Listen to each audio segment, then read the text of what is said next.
আজকে রান্না করব কচুর মুখি দিয়ে তেলাপি মাছ। তো হ্যালো, কেমন আছেন সবাই? আশা করি সবাই ভালো আছেন। প্রথমে আমি এখানে নিয়ে নিলাম বড় সাইজের একটা তেলাপি মাছ। তারপরে আমি পিস পিস করে কেটে নিলাম। তারপরে ভালো করে ধুয়ে আমি মাছগুলা ভেজে নেব। এখন মাছগুলাকে গরম তেলে আমি ভালো করে একটু ভেজে নেব।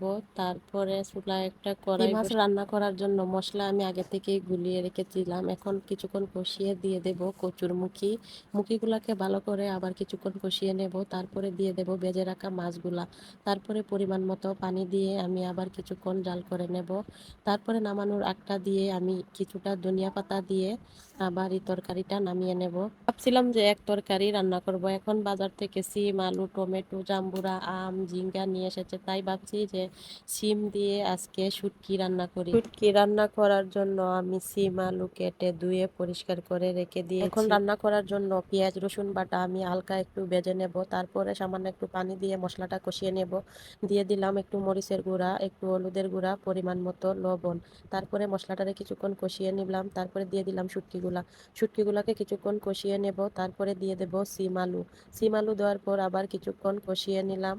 এই তো আমার শুটকির তরকারি রান্না শেষ। এখন আমি ভাত বসিয়ে দিয়েছিলাম আগে থেকেই। আমার ভাত রান্নাও শেষ। সবাই ভালো থাকবেন, সুস্থ থাকবেন।